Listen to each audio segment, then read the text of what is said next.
My name is Jacque Fresco. I'm project director of the Venus Project in Venus, Florida.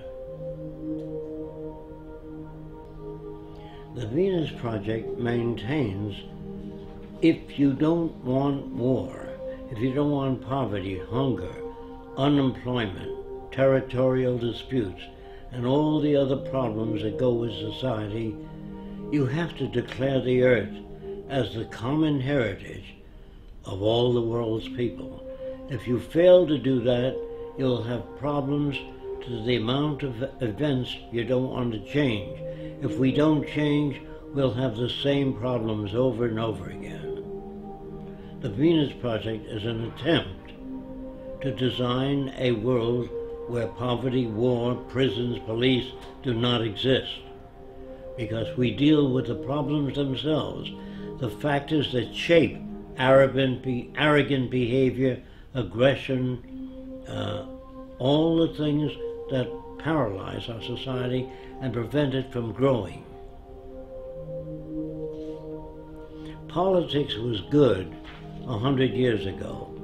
Today, politicians have no ability to solve any problems because they're not students of behavior, they're not students of agriculture, oceanography, they know nothing about the factors that operate the world. So they say things that people like to hear, and that gets them elected. Now, scientists, on the other hand, are not concerned with public approval. What they do, even if everybody on Earth believed the Earth was flat, they would say, "You're wrong. This is the evidence we have to support the fact that the Earth is round." But they don't say it's a little round and a little flat. That's politicians. Money was a convenience designed by man many years ago. You used to carry a bag of apples and change it for tomatoes. That was a trade in the old days. But when you invented money, it carried smaller particles, and it was easier to represent apples or tomatoes or eggs by giving a person a coin instead of bringing 50 eggs and chickens. Money represented a value agreed upon to diminish the lugging around of heavy objects. Later, it became the most corrupting medium in the world. It corrupted people. They paid each other off. If you wanted a congressman to act in your behalf, you put up a certain amount of money to help him get elected, and you owe that person a favor. And that's the same with the drug companies, the auto companies, the banks. All systems all over the world that use money are basically corrupt. Religion. In the old days, people could not account for natural events. They really know where all this came from, so they assumed there was a guy that lived up in the sky that made all these things. He made the earth. I think he took 6 days. On the 7th day, he rested.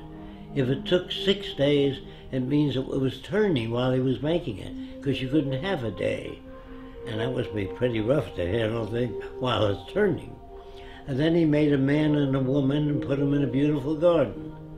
Then he made a snake which walked upright and said, do terrible things. And the people eat of the fruit of knowledge. And they ate the fruit and he kicked them out. First he made the snake to tempt them. I don't understand this all-loving, all-benevolent being that loves everybody. And then he creates the plague and other diseases when he gets angry. And then if you don't follow the teachings, all the religiosity, you burn in hell. And that sounded to me like a psychopath, not God. But I'm mixed up when they tell me God loves everybody, then he creates a plague where children died. And I say, how come the children dying?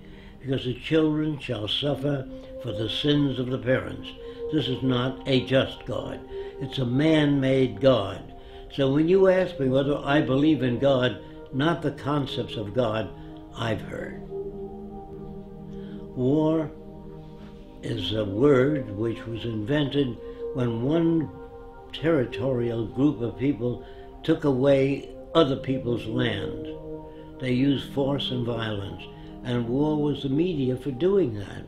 You shot other people, stole their women and their resources for your own gain.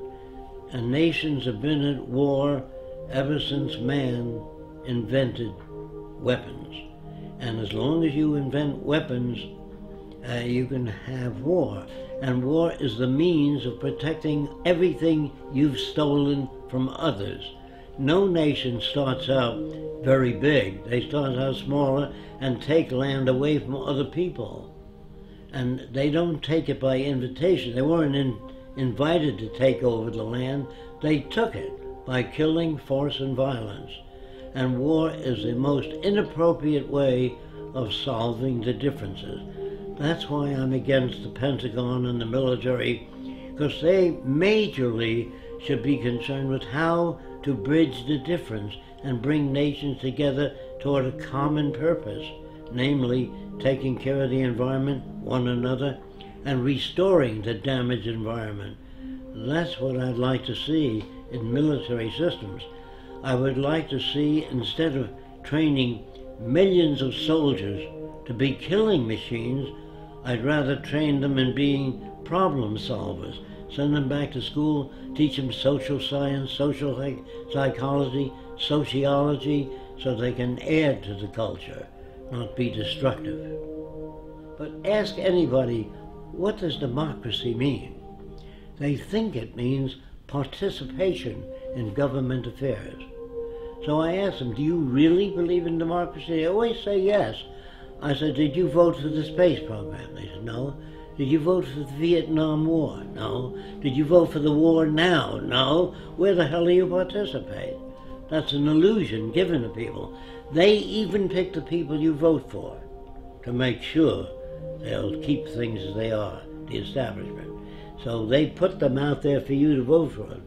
If we lived in a democracy, there'd be 5,000 political parties, different points of view. In a true democracy, you would have that.